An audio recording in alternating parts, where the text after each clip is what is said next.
Hello all.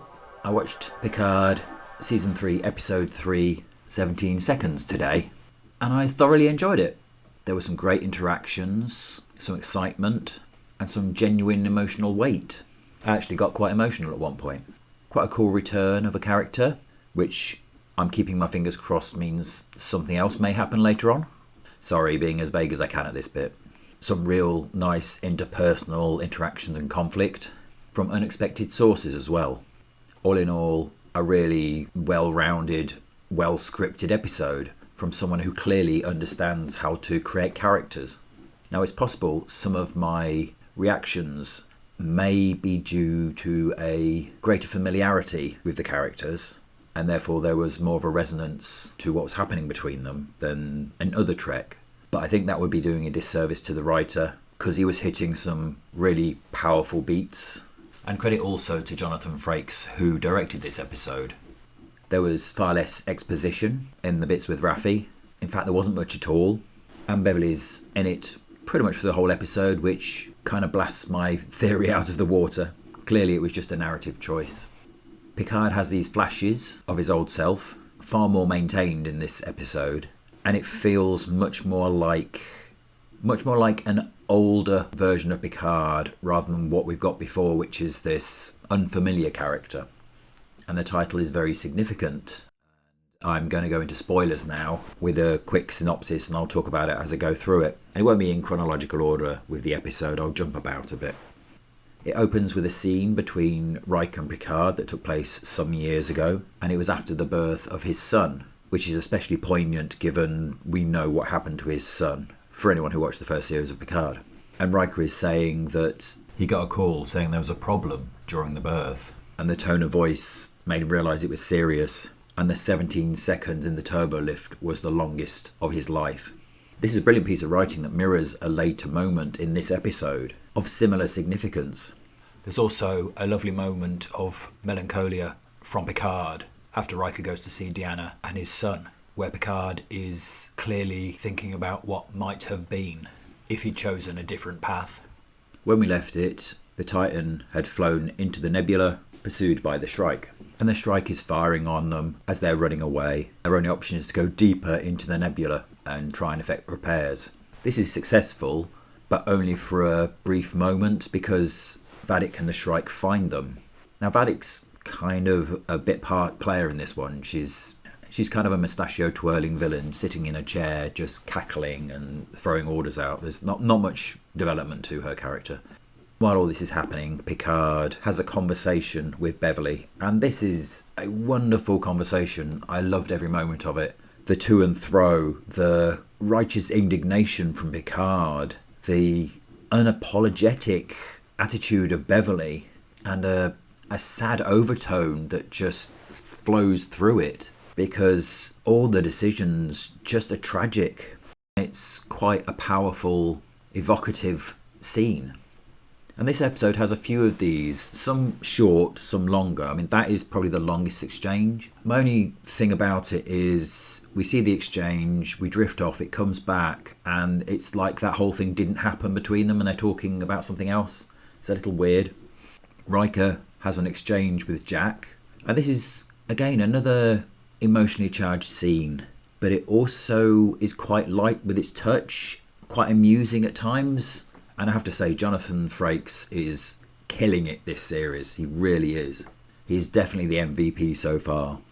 There's an exchange between Geordie LaForge's daughter, who's the helmsman, and Seven, which again, it's a very, very short, very simple scene, but it just kind of hits you in the feels. It does what Star Trek does best, I guess, which is looking at the personal interactions within a backdrop of a greater story. And the people are the story. What's happening outside is exciting, it's stunning, but the story of the people is the bit that keeps you gripped. And it's told so brilliantly in this one. The Shrike keeps finding them. They're massively outgunned. They find out that the nebula is something unusual and it's an anomaly.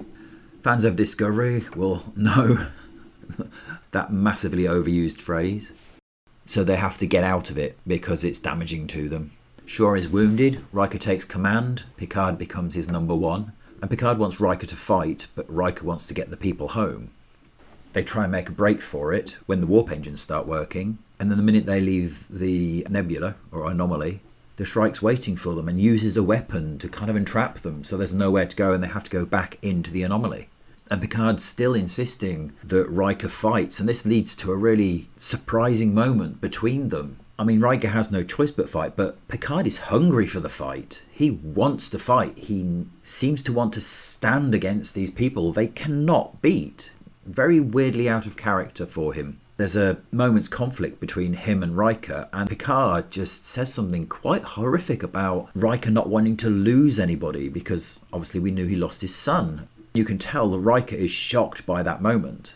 It's quite an interesting juxtaposition because Picard berates Beverly for using something about his personal life against him in the conversation, and then he does exactly the same thing to Riker. Meanwhile, Jack has figured out that somehow Vanek must be following them. There must be breadcrumbs. He tries to go to the bridge, is not allowed in, so he goes to C7. She's under house arrest, I guess you'd say, in her quarters. Breaks her out. They discover there's a leak which is venting toxic gas, and whilst they're trying to shut it off, Seven leaves Jack on his own, and Jack's attacked by a member of the crew because they realise this has been done on purpose. Now, I didn't get the significance of the fight between them. It kind of passed me by. It's something that comes up later, but when he punches the man, his face kind of moves, and apparently he's a changeling, as in the Dominion and the Great Link. But I didn't think that happened to changelings' faces when you hit them, so I didn't connect the two at that point. Jack's left in the room with the poison gas, is critically injured. Seven finds him in time, gets him to sick bay, and here we get the moment I was referring to earlier with the mirroring, because Picard hears that his son is dying. And you have a scene of him in the turbo lift, travelling down, much like Riker did with his son. So I really like that moment. Though I have to say, it did feel a little contrived, because you kind of knew Jack wasn't going to die, even though they sort of said, oh no, Jack's dead, he's not going to die. There's also a realisation that for some reason they're after Jack. And Beverly thinks maybe it's because they found out that it's Picard's son, but that makes no sense. Why would the changelings have any interest in Picard at all? Although obviously we could be going back to Federation Day, which was heavily and obviously foreshadowed in the first episode. So Jack lives. They decide to attack the Shrike, set a trap by shutting off the toxic gas they were following, intending to attack them from behind, but the Shrike's already turned round. Uses some clever weaponry against the Titan. I won't say what it was because it's quite cool. And the Titan falls into the gravity well at the centre of this anomaly. At which point Riker basically tells Picard to get off the bridge, and he blames him for killing everybody. That was the scene I meant about the very surprising conflict between the two of them. They'd always have their disagreements, but that felt much more pointed.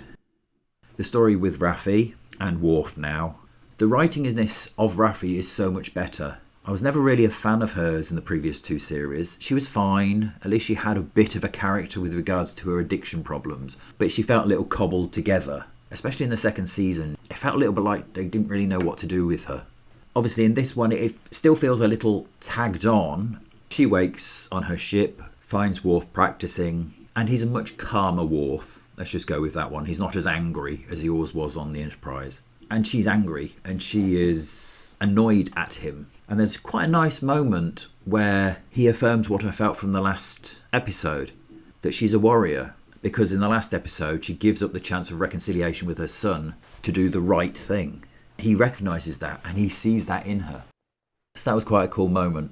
They capture a human suspect, and he starts reacting like he's in withdrawal. Raffi starts tormenting him with drugs, and then they find out he's a changeling. The problem is he's been in human form too long and he has to revert to liquid form. It turns out, after the Dominion were defeated and the changelings returned to the Great Link, some of them rejected the loss and formed a splinter terrorist group. The special effects on the liquid form changeling is quite gross. It was reminiscent of the remake of The Blob. Different colour, but it had that kind of texture to it. Between them, they realise that the attack that's just happened with the weapon stolen from the Daystrom Institute was just a massive distraction, and that something else must have been stolen. And together, they will find out what it is. The only negative about that whole part of the story really is that they mention that bit twice. It's like, Raffi says it, and then they just go back to the fact that it was a cover for something else. That was strange, because you've literally just said that. You've literally just had that conversation and you just reiterated the same conversation. So yeah, that was a massive leap above the first 2 episodes. And whilst I was curious after those, I'm excited now to see what comes next. And that's a lovely thing to feel. Anyway, I'll leave it there. If you've got any comments, any theories, I'd be interested to hear them. I'd appreciate it if you could like, and if you feel like it, subscribe. And in the meantime, until next week, thank you very much for listening, and peace out.